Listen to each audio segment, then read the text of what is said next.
आज हम बात करने जा रहे हैं चैप्टर 8 क्लास 9th का चैप्टर 8 नाम है जिसका क्वाड्रिलेटरल। क्वाड्रिलेटरल को हिंदी में हम कहते हैं चतुर्भुज।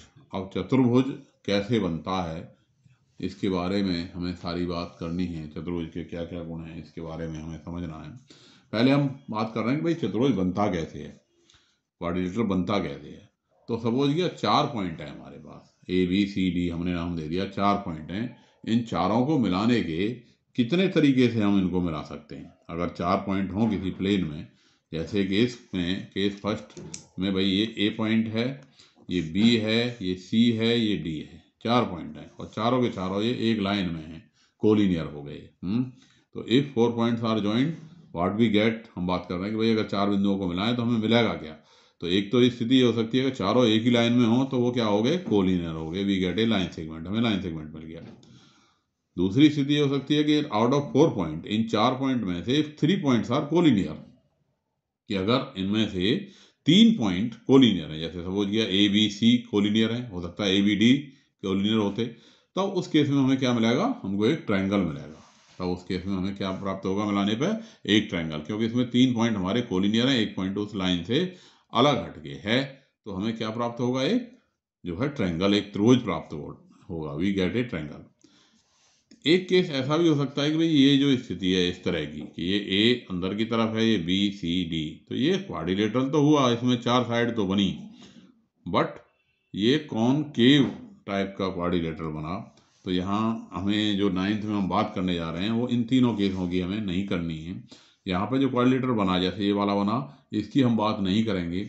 हम केवल इस केस की बात करेंगे कि जब 4 पॉइंट जो है में से कोई 3 नॉन कोलिनियर ना हो और हम उनको मिलाएं तो क्या होगा कि एक हमें जो क्वाड्रिलेटरल मिला ये कॉन्वेक्स टाइप का मिला, यानी जो डायगोनल होता है इसका, कि अब इसके कंपोनेंट की बात करेंगे। एक जैसे ट्रायंगल के हमने कंपोनेंट बताए थे, इसी तरह से बताएं कि भाई इसके अंदर क्या क्या चीज़ें होती है एक क्वाड्रिलेटरल के अंदर। तो ABCD अगर एक क्वाड्रिलेटरल इस टाइप का जो बना, हम इसी की बात करेंगे यहाँ क्लास 9th में। इस वाले के ऊपर वाले की केस 3 की बात नहीं करेंगे, केस 4 की ही बात करेंगे। अगर 4 पॉइंट हैं ABCD, तो इसमें क्या क्या चीज़ होगी भाई, 4 तो वर्टेक्स हो गए ABCD, इनको हम क्या कह देंगे, वर्टेक्स कह देंगे। 4 साइड होगी हमारे पास AB BC CD और DA। 4 एंगल हो गए, ये एंगल A, ये एंगल B, ये एंगल C और ये एंगल D। अगर हम अपन आमने सामने के इन पॉइंट्स को मिला दें तो ये जो साइड ये बना ये क्या कहलाएगा, डायगोनल। ये क्या कहलाएगा, डायगोनल। एक डायगोनल AC हो गया हमारे पास, हिंदी में हम इसे कहेंगे विकर्ण। इसी तरह से दूसरा डायगोनल हमारे पास क्या बन गया, BD बन गया। तो 2 डायगोनल हो गए। तो इस तरह से हम 4 कंपोनेंट, इसके 4 भाग कह सकते हैं कि भाई 4 इसके शीर्ष हो गए, 4 वर्टिसेस यानी 4 शीर्ष, 4 साइड यानी 4 भुजा, 4 एंगल यानी 4 कोण, और 2 क्या हो गए इसमें, डायगोनल या विकर्ण। क्लियर होगी बात। अब इस प्रकार के ये जो क्वाड्रिलेटरल है इन्हीं की हम बात करेंगे। तो पहली प्रॉपर्टी आती है कि इसकी sum of angle sum property of a quadrilateral, कि एंगल सम की, ये जो क्वाड्रिलेटर बना है इस क्वाड्रिलेटर के सभी एंगल्स का सम कितना होगा। तो इसका हम बहुत छोटी क्लास से पढ़ते चले आ रहे हैं भाई, इसका जो सम होगा छठी क्लास में हमने पढ़ लिया था कि चतुर्भुज के चारों कोणों का जोड़ 360 होता है, 360 होता है। Sum of angles of a quadrilateral is 360 degree. अब इसी बात को हम यहाँ प्रूव कर देते हैं, बिल्कुल सिंपल, कि मान लिया ABCD एक हमारे पास क्या है, क्वाड्रिलेटरल है, दिया गया है, गिवन को हम हिंदी में क्या कहते हैं, दिया है। गिवन को क्या कह देते हैं हिंदी में हम, दिया है। तो given ABCD is a quadrilateral, हमें क्या दे रखा है, ABCD एक चतुर्भुज है। टू प्रूव को हम हिंदी में लिख देते हैं, सिद्ध करना है, सिद्ध करना है। सिद्ध क्या करना है, angle A plus angle B plus angle C plus angle D, चारों कोणों का जोड़ कितना होगा, 360। इसके लिए कंस्ट्रक्शन हमने कर दी रचना। कंस्ट्रक्शन को हिंदी में हम क्या लिख देते हैं, रचना कर दी हमने। A से C को मिला दिया, ये A से C को इस लाइन सेगमेंट द्वारा मिला दिया। अब प्रूफ को हम हिंदी में कहते हैं उपपत्ति। क्या कह देते हैं हिंदी में से, उपपत्ति। क्योंकि हिंदी मीडियम वालों की शिकायत आ रही थी सर आप हिंदी में नहीं लिखते, तो इसलिए मैं सभी शब्दों की हिंदी लिखे दे रहा हूँ। तो for triangle A B C, ये जो ट्रायंगल बना ए बी सी, इसके अंदर 3 एंगल हो गए, एक ये वाला, एक ये वाला और एक ये वाला। तीनों के हमने यहाँ नाम लिख दिए। क्या क्या लिख दिए? Angle A B C, B A C और ए सी बी। और ट्रायंगल के तीनों एंगल्स का सम प्रॉपर्टी हमने प्रूव कर रखी है। कितना होता है?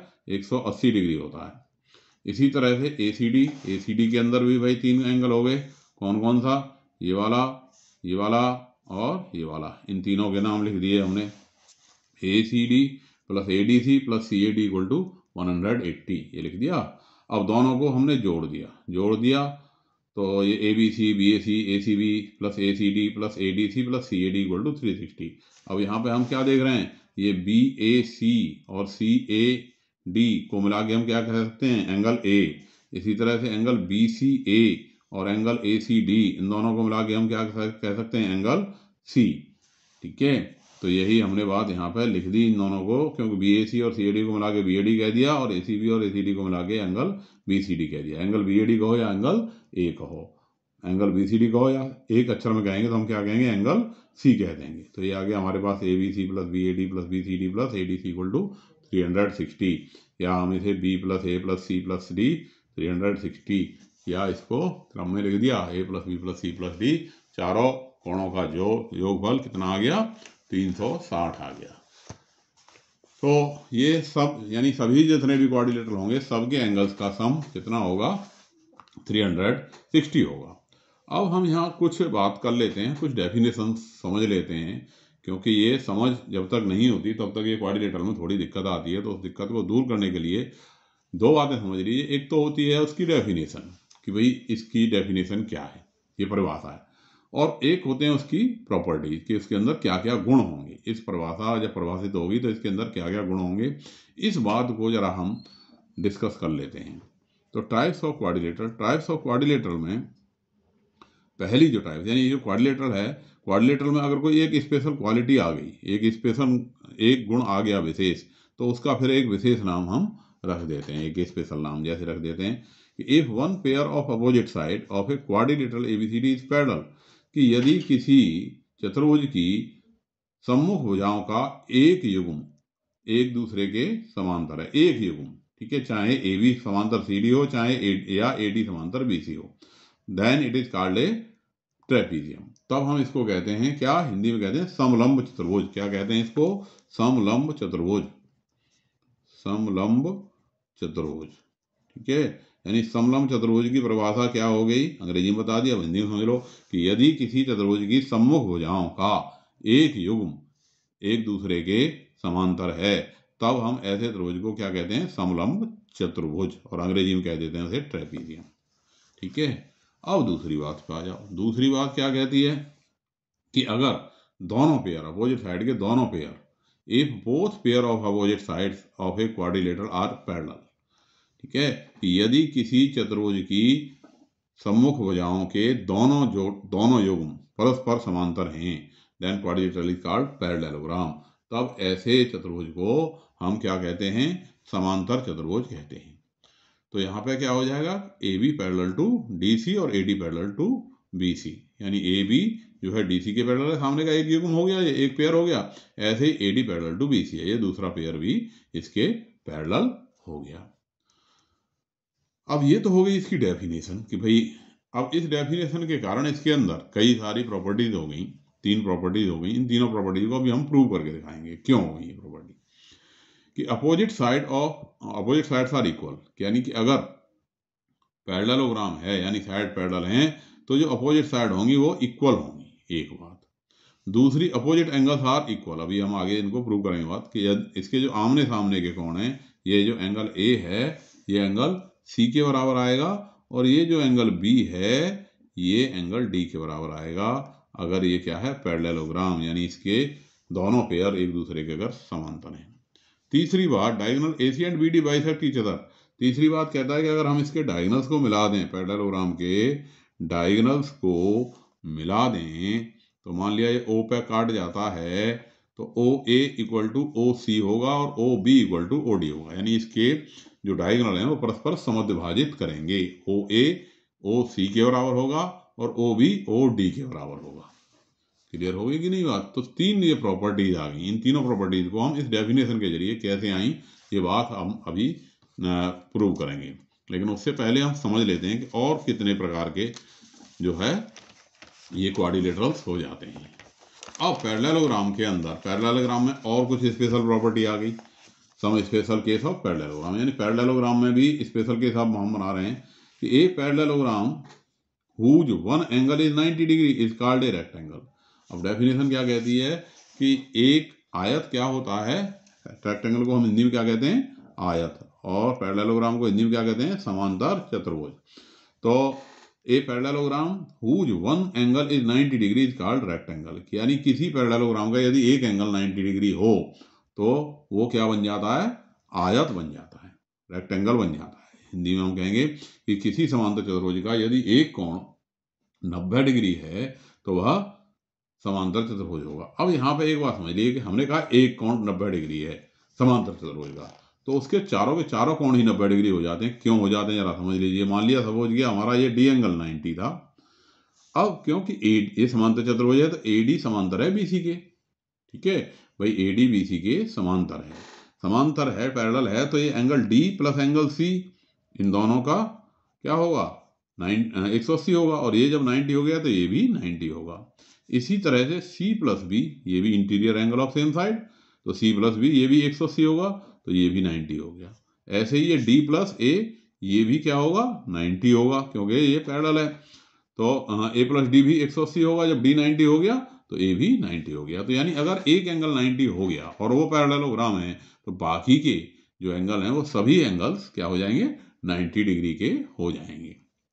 प्रॉपर्टीज में हम कह देंगे all four angles are 90 degree, ये सभी एंगल 90 डिग्री के हो जाएंगे। दूसरी बात, डायगोनल्स आर इक्वल, ये क्वेश्चन में आएगा अभी कि भाई इसके डायगोनल्स जो है इक्वल हो जाएंगे, वहां हम प्रूव करेंगे इसकी प्रॉपर्टी को, ठीक है, कि अगर कोई रेक्टेंगल है तो इसके जो डायगोनल होंगे, ये ए सी की लंबाई किसके बराबर होगी, बी डी की लंबाई के बराबर होगी। इस बात को भी अभी हम प्रूव करके दिखाएंगे। अब एक और स्पेशल केस हो गया रोम्बस। रोम्बस क्या हो गया, ये भी पैरेललोग्राम का एक स्पेशल केस हो गया। इसकी डेफिनेशन समझ लीजिए, परिभाषा समझ लीजिए। A parallelogram whose adjacent sides are equal, यानी ऐसा पैरेललोग्राम जिसकी एडजेसेंट यानी साथ वाली भुजा बराबर हैं, are equal is called a rhombus, यानी यदि किसी समांतर चतुर्भुज की संलग्न भुजाएं बराबर हैं तब हम उसे क्या कहेंगे, रोम्बस कहेंगे, तब उसका नाम सम चतुर्भुज होगा। हिंदी में रोम्बस को क्या कह देते हैं, सम चतुर्भुज। तो यानी अगर उसकी संलग्न भुजाएं बराबर हैं, एडजेसेंट साइड इक्वल है, यानी A D equal to A B हो गया, तो वो क्या हो गया, सम चतुर्भुज होगा। अब यहाँ पे समझ लीजिए, क्योंकि ये भाई ऐसा समांतर चतुर्भुज है जिसमें संलग्न भुजाओं का एक युग्म बराबर है, तो ये ए डी जब ए बी के बराबर है, ए डी किसके बराबर है, बी सी के बराबर है, और सी डी किसके बराबर है, ये ए बी के बराबर है। तो इस तरह से इसकी चारों साइड ही बराबर हो गई, क्योंकि जो पैरेललोग्राम होता है उसकी अपोजिट साइड इक्वल होती है, तो ये ए डी किसके बराबर होगी, बी सी के, और ए बी किसके बराबर होगी, डी सी के। तो यानी इसकी जो प्रॉपर्टी आ गई वो क्या आ गई, all the four sides are equal, सभी चारों भुजाएं समान हैं, डायगोनल्स बाइसेक्ट एट परपेंडिकुलर, और इसके जो डायगोनल होंगे वो एक दूसरे को बाइसेक्ट तो करेंगे ही, क्योंकि पैरेललोग्राम है, तो पैरेललोग्राम की प्रॉपर्टी कहती है कि भाई डायगोनल्स बाइसेक्ट ईच अदर। और यहाँ पे क्या हो गया, इसकी खास प्रॉपर्टी ये हो गई कि इसके जो डायगोनल हैं एक दूसरे को परपेंडिकुलर पे बाइसेक्ट करेंगे, नहीं भाई मतलब बाइसेक्ट तो हर एक पैरेललोग्राम के करेंगे, लेकिन रोम्बस है तो ये जो एंगल होंगे ये सब क्या होंगे, 90 डिग्री होंगे, क्योंकि एक एंगल के 90 होते ही सारे एंगल 90 हो जाते हैं। तो इस बात को भी अभी हम प्रूव करके दिखाएंगे, रोम्बस के जो डायगोनल हैं वो क्यों एक दूसरे को 90 डिग्री पे काटते हैं। एक और स्पेशल केस हो गया तीसरा पैरेललोग्राम का, सी उसे नाम दे दिया हमने, कि स्क्वायर। स्क्वायर क्या है, ए पैरेललोग्राम हुज एडजेसेंट, यानी इसके अंदर ए और बी वाली दोनों प्रॉपर्टी हैं। A parallelogram whose adjacent sides are equal, के एडजेसेंट साइड इक्वल हैं, एंड वन एंगल इज 90, और एक एंगल 90 है, इज कॉल्ड ए रोम्बस। तो हम उसे क्या कह देते हैं, रोम्बस कह देते हैं, इज कॉल्ड ए रोम्बस, वो रोम्बस नहीं sorry, is called A square, गलत लिख रखा था इसलिए काट दिया है, इज कॉल्ड ए स्क्वायर। कि अगर एक पैरेललोग्राम ऐसा हो जिसकी एडजेसेंट साइड भी बराबर हो और साथ ही एक एंगल 90 हो, यानी जिसके अंदर जिस पैरेललोग्राम के अंदर रेक्टेंगल की भी प्रॉपर्टी है और रोम्बस की भी प्रॉपर्टी है, तब वो क्या बन जाएगा, स्क्वायर बन जाएगा। और इस स्क्वायर में क्या होगा कि इसकी चारों साइड बराबर होंगे और चारों एंगल 90 होंगे। जो दोनों की जो प्रॉपर्टी थी वो इसमें शामिल हो गई। तो इसकी जो प्रॉपर्टीज हैं वो क्या क्या हो गई, all the four angles are 90, all the four sides are equal, diagonals are equal और diagonals bisect at the perpendicular. यानी इस स्क्वायर के अंदर जो प्रॉपर्टीज किस किस की थी, रेक्टेंगल की दोनों, और दोनों प्रॉपर्टी किसकी, रोम्बस की, वो चारों प्रॉपर्टी इस स्क्वायर की अंदर आ गई।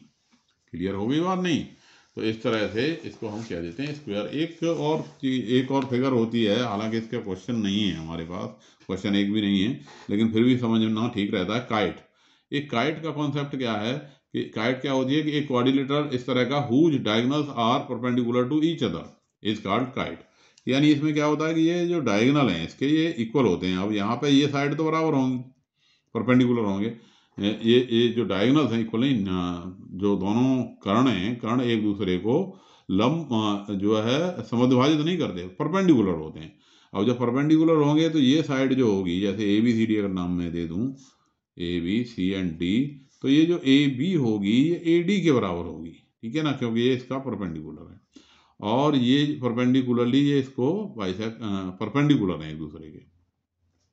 और इसी तरह से जो सी बी होगी, ये सी बी की लंबाई किसके बराबर होगी, सी डी के बराबर होगी।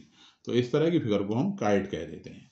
तो ये फिगर आपके समझ में आ गई होंगी कि कितनी प्रकार की फिगर है।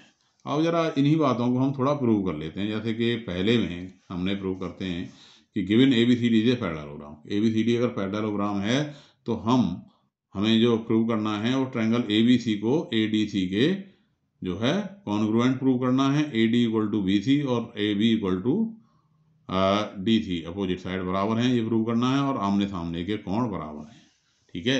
यानी ए बी सी डी अगर पैरेललोग्राम है तो उसकी ये तीनों की इसका जो थ्योरम है, थ्योरम क्या कह रही है कि भाई अगर इसका जो डायगोनल ए सी को मिला दिया जाए तो ये ए सी को मिलाने पे जो दो त्रिभुजों में इसने बांटा, ये दोनों त्रिभुज एक दूसरे के क्या होंगे, कॉन्ग्रुएंट होंगे, ठीक है कि नहीं। तो ये गिवन और टू प्रूव लिख दिया हमने। अब प्रूफ बिल्कुल सिंपल, भाई ए बी सी और सी डी ए दोनों ट्रायंगल ले लिए, या ए डी सी कहो, ए बी सी लोगे इसे, और तो ये हमें लेना पड़ेगा ए बी सी, तो इसको लेना पड़ेगा ए डी सी। तो यहाँ पे क्या लेना पड़ेगा, and triangle A D C. इन दोनों पे हम विचार करते हैं तो A C equal to A C common हो गया। देखो यहाँ देख लो, A C equal to A C common हो गया। ये वाला एंगल इस वाले एंगल के बराबर हो गया, क्या नाम है इसका, सी ए बी। ये वाला एंगल किसके बराबर हो गया, ए सी डी के। क्यों हो गया, ये अल्टरनेट इंटीरियर एंगल हो गया, और जहाँ पे C D parallel to A B है। इसी प्रकार से एंगल ए सी बी किसके बराबर हो गया, ए सी बी किसके बराबर हो गया, डी ए सी के बराबर हो गया, क्योंकि ये भी क्या है, ये भी अल्टरनेट इंटीरियर एंगल है। तो A C equal to A C common हो गया, और सी A B A C D के बराबर हो गया, alternate interior angle A B parallel to C D.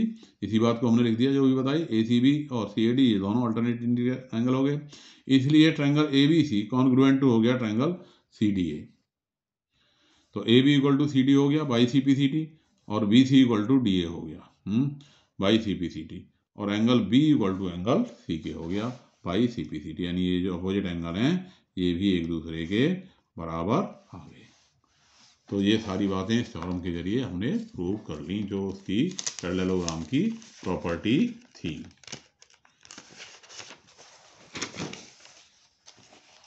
Next कि भाई पैरेललोग्राम के जो डायगोनल्स होते हैं वो एक दूसरे को बाइसेक्ट करते हैं। इस बात को भी हम प्रूव कर लेते हैं, ये भी एक प्रॉपर्टी थी इसकी, अभी लिखी थी हमने। तो गिवन में लिख देंगे ए बी सी डी एक पैरेललोग्राम है, diagonal A C and B D intersect at O. A C और बी डी एक दूसरे को ओ पे काट गए। अब ओ पे काट गए तो क्या हो गया, टू प्रूव में हमें क्या करना है, ट्रायंगल ए ओ बी को कॉन्ग्रुएंट प्रूव करना है सी ओ डी के, और ए ओ सी ओ के बराबर आ जाएगा, फिर ओ बी ओ डी के बराबर by C B C T आ जाएगा।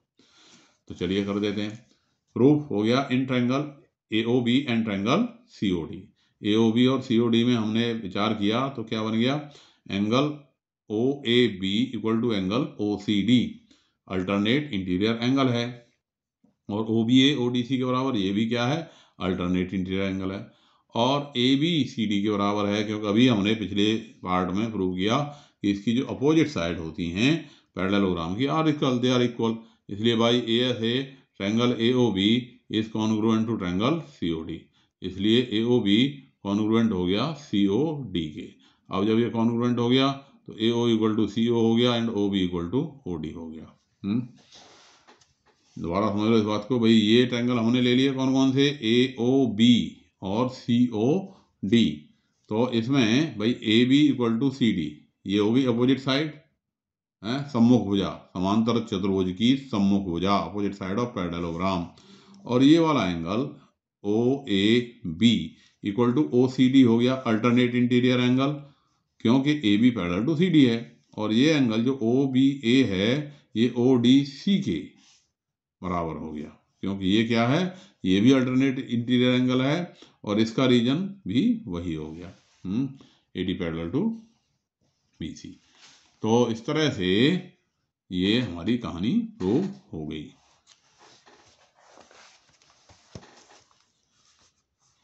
अब है हमारे पास एक्सरसाइज 8.1। 8.1 के कुछ सवाल थोड़े छोटे छोटे थे, कुछ थोड़े बड़े हैं। ये हम देखते हैं इसका क्वेश्चन नंबर 8.1 का पहला question, the angle of quadrilateral are in the ratio 3:5:9:13, find all the angles of the quadrilateral. यानी किसी क्वाड्रिलेटरल के जो एंगल्स हैं अगर वो 3:5:9:13 में हैं तो उसके सभी एंगल्स का मान ज्ञात कीजिए, उसके सभी एंगल्स को निकालिए। बिल्कुल सिंपल, सम पे आधारित हो गया। Let A B C D is a quadrilateral. Angle A को हमने 3x कह दिया, बी को 5x कह दिया, सी को 9x कह दिया, डी हो गया 13x। ठीक है, रेशियो दे रखा है, जो रेशियो में x से मल्टीप्लाई करके उसके एंगल लिख दिए। अब सम ऑफ एंगल्स ऑफ क्वाड्रिलेटरल कितना होता है, 360, क्योंकि चतुर्भुज के सभी कोणों का योगफल कितना होता है, 360 होता है। इसलिए angle A plus angle B plus angle C plus angle D equal to क्या हो गया, 360 डिग्री। यानी 3x plus 5x plus 9x plus 13x equal to 360 degree. सबको जोड़ दिया तो 30x इक्वल टू आ गया 360। x इक्वल टू आ गया 360 अपॉन 30, यानी x की वैल्यू आ गई 12। ए हो गया 3 गुणा 12 36, बी हो गया 5 गुणा 12 60, सी हो गया 9 गुणा 12 92 108 और डी आ गया 13 गुणा 12 156 डिग्री। तो इस तरह से इसके चारों एंगल हमारे पास निकल करके आ गए। सेकंड क्वेश्चन क्या कहता है इसका, if the diagonal of a parallelogram are equal then show that it is a rectangle. इसमें क्या कह रहा है कि अगर किसी पैरेललोग्राम के डायगोनल्स इक्वल हैं तो प्रूव कीजिए कि यह एक रेक्टेंगल होगा। तो यहाँ पे जो डेफिनेशन मैंने अभी बताई थी वो हमें बहुत क्लियर होनी चाहिए, तभी हमारे सवाल अच्छे से ये हो पाएंगे। भाई इसने क्या कहा कि ए बी सी डी क्या है, एक पैरेललोग्राम है। ए बी सी डी एक समांतर चतुर्भुज है और साथ ही इसने कहा कि इसका जो डायगोनल ए सी है वो बी डी के बराबर है। ये जो डायगोनल ए सी है इसकी लंबाई बी डी के बराबर है। और हमें प्रूव क्या करना है, प्रूव करना है कि ये जो है ए बी सी डी ये एक रेक्टेंगल है। तो अब हमारे पास ए बी सी डी की रेक्टेंगल की डेफिनेशन हमें याद होनी चाहिए, तभी सवाल प्रूव हो पाएगा। क्योंकि A B C D rectangle कब होता है, रेक्टेंगल की आयत की जो परिभाषा है वो ये है कि ऐसा समांतर चतुर्भुज जिसका एक कोण 90 डिग्री हो। अब ये समांतर चतुर्भुज तो हमें दे ही रखा है, अब हमें सिर्फ क्या प्रूव करना है कि इसके कोण को, एक कोण को 90 डिग्री प्रूव करना है, एक एंगल को हमें 90 डिग्री प्रूव करना है, तभी हमारा सवाल हो पाएगा। तो कर देते हैं भाई, ए बी सी डी ये पैरेललोग्राम गिवन है, A C equal to B D given, जिसको मैंने बताया था क्या लिखते हैं हिंदी में, दिया है। टू प्रूव, इसको क्या लिखते हैं हिंदी में, सिद्ध करना है।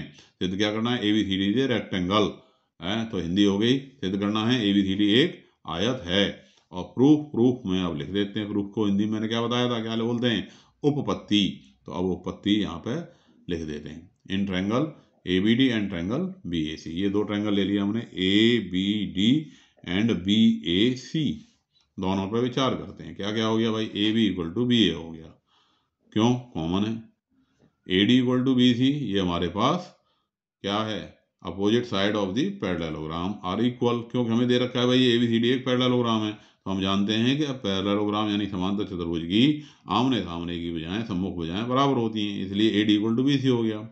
तीसरी बात BD इक्वल टू AC हमें ये भी दे रखा है, ये गिवन है, तो इसलिए SSS से बाई SSS ये दोनों ट्रायंगल कैसे हो गए, ABD और BAC दोनों क्या हो गए, कॉन्ग्रुएंट हो गए भाई। ABD is congruent to triangle BAC by SSS। इसलिए जो एंगल BAD आया, BAD किसके बराबर हो गया, ABC के बराबर हो गया बाई CPT। ये वाला एंगल BAD ये ABC के बराबर हो गया बाई CPCT। ठीक है, अब BAD और इस ABC क्या है, ये दोनों एंगल हैं क्या भाई, ये एंगल और ये एंगल ये एक ही मतलब समांतर हो जाओगे, एक ही तरफ के कोण हैं, AD समांतर BC है, तो इन दोनों का जोड़ क्या होगा 180 होगा, और आपस में ये दोनों बराबर हैं, तो प्रत्येक कोण कितने का हो गया 90 का। इसी बात को हमने यहाँ पे लिख दिया, तो BAD ABC के बराबर आ गया बाई CPCT, और BAD प्लस ABC 180 डिग्री होगा, क्यों, एडजेसेंट एंगल है नहीं interior angle of same side, adjacent नहीं इंटीरियर एंगल, क्या है ये interior angle AD parallel to BC, अंतः कोण है, हिंदी में कहेंगे ये क्या है अंतः कोण। तो ये दोनों का जोड़ 180 है और दोनों एक दूसरे के बराबर हैं, तो BAD बराबर ABC बराबर 180/2 यानी ये आ गया 90 डिग्री। तो ABCD क्या हो गया, इसलिए ABCD एक रेक्टेंगल हो गया। इस तरह से ये बात हमारी प्रूव हो गई। इसी तरह से अब है हमारे पास ये क्वेश्चन नंबर 3। क्या कहता है क्वेश्चन नंबर 3, क्योंकि ये डेफिनेशन अगर हमें याद है तो क्वेश्चन बिल्कुल आसान है, और डेफिनेशन याद नहीं है तब फिर हम इनको नहीं कर पाएंगे। तो so that if the diagonal of a quadrilateral bisect each other at right angle then it is rhombus. क्या कह रहा है कि अगर किसी समांतर चतुर्भुज के विकर्ण परस्पर 90 डिग्री पे काटते हैं, बाइसेक्ट करते हैं 90 डिग्री पे, तो हमें प्रूव करना है कि ये एक रोम्बस होगा। तो हमें जब डेफिनेशन याद होगी, रोम्बस क्या होता है, rhombus is a parallelogram whose adjacent side are equal. ठीक है, तो ये डेफिनेशन याद होगी तो सवाल को करने में आसानी रहेगी। गिवन हो गया diagonals bisect at right angle and यानी OA equal to OC and OB equal to OD, और प्रूव करना है हमें AOB BOC COD and AOD। हाँ अच्छा, एट बाइसेक्ट करते हैं और साथ साथ ये क्या है 90 डिग्री पे बाइसेक्ट करते हैं, तो डायगोनल्स बाइसेक्ट एट 90 डिग्री यानी राइट एंगल। तो OA equal to OC equal to OB equal to OD हो गया, हाँ नहीं OA equal to OC, OA OC के बराबर हो गया, और OB कॉमा है बीच में ये कॉमा OB OD के बराबर हो गया। ठीक है ना, OB OD के बराबर हो गया। दूसरी ये चारों के चारों एंगल ये क्या हो गए 90 दे रखे हैं हमें, यानी angle AOB equal to angle BOC equal to angle COD equal to angle AOD equal to 90 degree हो गया। टू प्रूव में हमारे पास क्या है कि हमें प्रूव करना है कि ये एक रोम्बस है, और रोम्बस की डेफिनेशन क्या है कि rhombus is a parallelogram whose adjacent sides are equal. कि रोम्बस क्या होता है, समचतुर्भुज क्या होता है, वह ऐसा समांतर चतुर्भुज जिसकी एडजेसेंट साइड यानी कि संलग्न भुजा बराबर होती हैं। अब ये सवाल प्रूव करने के लिए हमें क्या करना पड़ेगा, पहले हमने AOB और COD में ले लिया, AOB और COD इन दोनों पे हमने कंसीडर किया। तो AO equal to CO given, OB equal to OD है, AOB equal to COD vertical opposite angle है। तो इसलिए बाई SAS तीनों बातें हो गई, इसलिए बाई SAS भाई AO CO के बराबर गिवन है, OB OD के बराबर गिवन है, AOB इक्वल टू COD ये वर्टिकल अपोजिट एंगल है। तो इसलिए by SAS triangle AOB is congruent to triangle COD। तो जब ये दोनों कॉन्ग्रुएंट हो गए तो ये जो एंगल हुआ OAB ये वाला एंगल OAB ये बराबर आ गया किसके, OCD के इस वाले एंगल के। और ये जो बना OBA बराबर किसके आ गया, ODC के, यानी ये वाला एंगल है ना, ये वाला एंगल आ गया इसके बराबर, जो कि क्या है अल्टरनेट इंटीरियर एंगल है। और अगर अल्टरनेट इंटीरियर एंगल बराबर हो गए तो लाइंस पैरेलल हो गई। ठीक है ना, which are alternate interior angle for AB and CD, so that AB parallel to CD हो गई। इसी प्रकार से OBA ODC के बराबर हो गया by CPCD, which are alternate interior angle for AD and BC, इसलिए AD पैरेलल टू BC हो गया। ठीक है, तो इसलिए जब अपोजिट साइड पैरेलल हो गई, भाई दोनों पेयर अपोजिट साइड के पैरेलल हो गए, तो ABCD इज ए पैरेललोग्राम। ये पैरेललोग्राम हो गया। हमारी आधी बात प्रूव हो गई। अब हमें अगली बात प्रूव करनी है, इसकी एडजेसेंट साइड को इक्वल प्रूव करना है। इसके लिए हमने AOB और COB में ले लिया, AOB और COB इन दोनों में ले लिया। ठीक है, क्या क्या बात हो गई इसमें, भाई AO इक्वल टू CO हो गया। ठीक है, ये हमें गिवन है, OA equal to OC given है। और दूसरी बात OB कॉमन हो गई। तीसरी बात, भाई ये वाला एंगल जो है बीच का एंगल, ये भी 90 है और ये भी 90 है, तो भाई SAS दोनों ये क्या हो गए, कॉन्ग्रुएंट हो गए। कॉन्ग्रुएंट हो गए तो भाई ये adjacent side AB equal to BC, AB equal to adjacent side equal हो गई, इसलिए ये बात प्रूव हो गई। तो इसी बात को हमने लिख दिया। AOB और COB में AO equal to CO, OB equal to OB, AOB equal to COB vertical 90 degree के, और ये SAS से ट्रायंगल AOB कॉन्ग्रुएंट हो गया ट्रायंगल COB के, इसलिए AB इक्वल टू BC आ गया। विच आर एडजेसेंट साइड, जो कि क्या है, एडजेसेंट साइड है।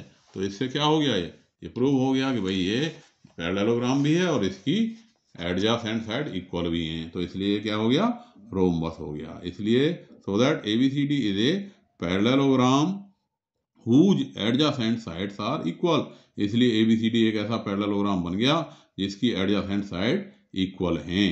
ठीक है, तो इसलिए ABCD क्या हो गया, रोम्बस हो गया। हेंस प्रूव्ड का मतलब हम हिंदी में इसे लिख देते हैं इति सिद्धम। हिंदी क्या संस्कृत है ये, इति सिद्धम। हाँ, हेंस प्रूव्ड है।